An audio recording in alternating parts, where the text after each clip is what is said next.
I just want to know, how much do you think would someone be paying for a writer who's using AI, especially with the kind of process that we need, the one that you used earlier?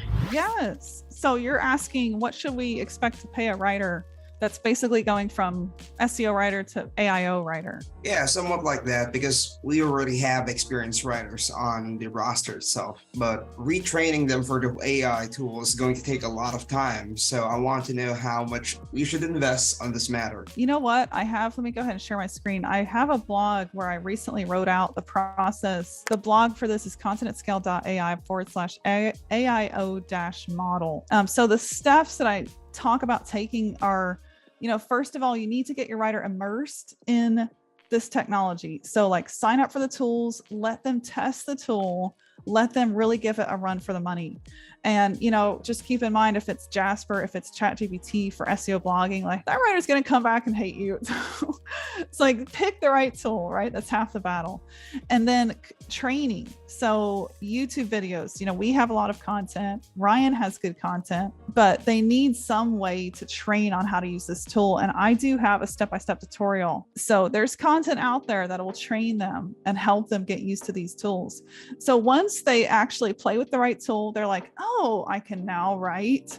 Like, let's say you're doing ad copy, Jasper's using that, right? Let's say you're doing SEO blogging, Content at Scale can do that. So once they have a tool that can actually really help them write the right kind of content, then I think it's fair to approach them and say, hey, instead of what we were paying per word, can we go to an hourly pay, and can I max you out at 2 hours, 1 hour per piece of content? And I'll tell you, I have an amazing writer, Lawrence. It sounds like you do too. And I was like, ooh, I got to be really careful here, right? I cannot lose this writer. Like, they're that good. And I didn't lose her at all. And in fact, she's like 10 times happier, because producing that 2,500 word piece it is grunt work for a writer. It's actually not that fun. So when AI can do it for them, and then you just teach them, here's a way to make it better. And something my writer is really good at, actually, incidentally, is that first step in the framework that I talk about. So this first step of cutting the fluff, right? So my writer's really good at that. So it was easy for her to adapt to this. So if you have really good writers, in my opinion, like, this is an easy switch. If it's not a good writer, it's going to be a tough switch, because like, they need to know how to cut the fluff. So if they're a good writer, I wouldn't hit them with the new pay structure until you really let them take that technology for a run. Because when they see it, like, seeing is believing, right? Like my writer, Alyssa, I had to give her my login. I had to let her create her piece of content. And then she was like, oh my gosh, I can save 8 hours now per piece of content. That's literally what she told me, like Friday evening after she took it for a test run. So that's how I would approach it. You don't want to just say, I'm going to switch up your pay. Here's what we're going to do, because that'll terrify them. They might run for the hills. No. So you really want to approach it like, hey, let's play with the technology first. And if you like it, we'll talk about a new structure. And we have some clients at Content Hacker that I've been helping them get their writers up to speed on this too.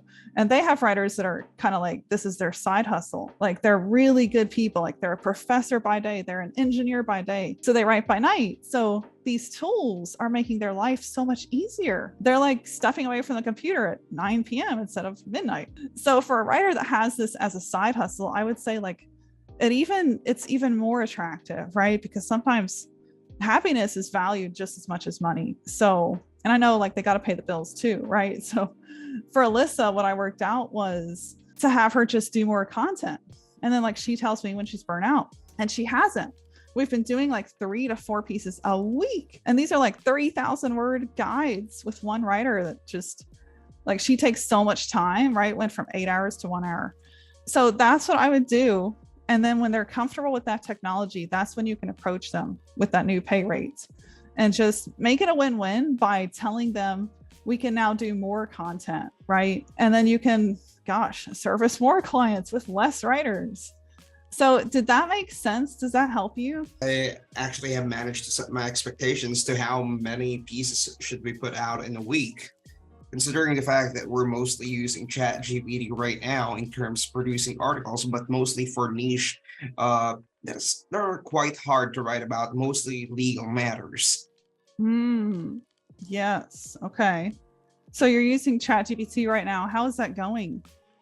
I would say that without a framework like the one that you presented, it's actually taking a lot more time, around 7 to 8 hours, considering the fact Wow. that those are highly legal information. So I'm aiming to get it down to at least 2 to 3, maybe 4 hours per piece. And these are SEO driven pieces. These are not just, well, yes, SEO driven pieces, but mostly for conversion because we do have a SaaS soft thing coming up. So that's how we are structuring things. Okay, interesting. So you would want conversion. Almost sounds like you're bridging into conversion copywriting a little bit along with SEO. Yep, merging the two together. Yes. That's really cool. That's something I do with my blogs and the content we produce that's more, at the awareness section of the funnel. So it's all information, like value, lots of value. Like we're telling you, the best SEO tools to use, how to use them. There's tutorials.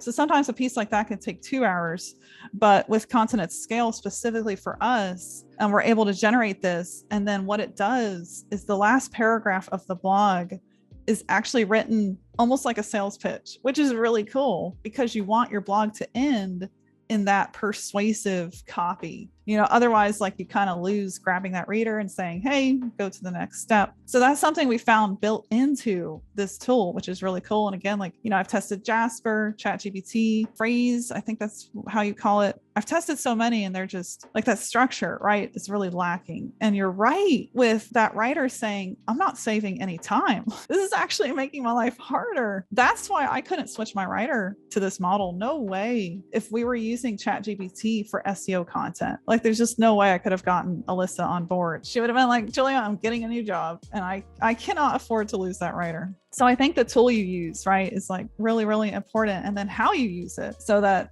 checklist and the framework is really important. But yeah, we're not here to make our writers' lives harder. Definitely not. I started as a writer, so I totally relate to all these poor writers going, what the heck? AI is really botching up my workflow.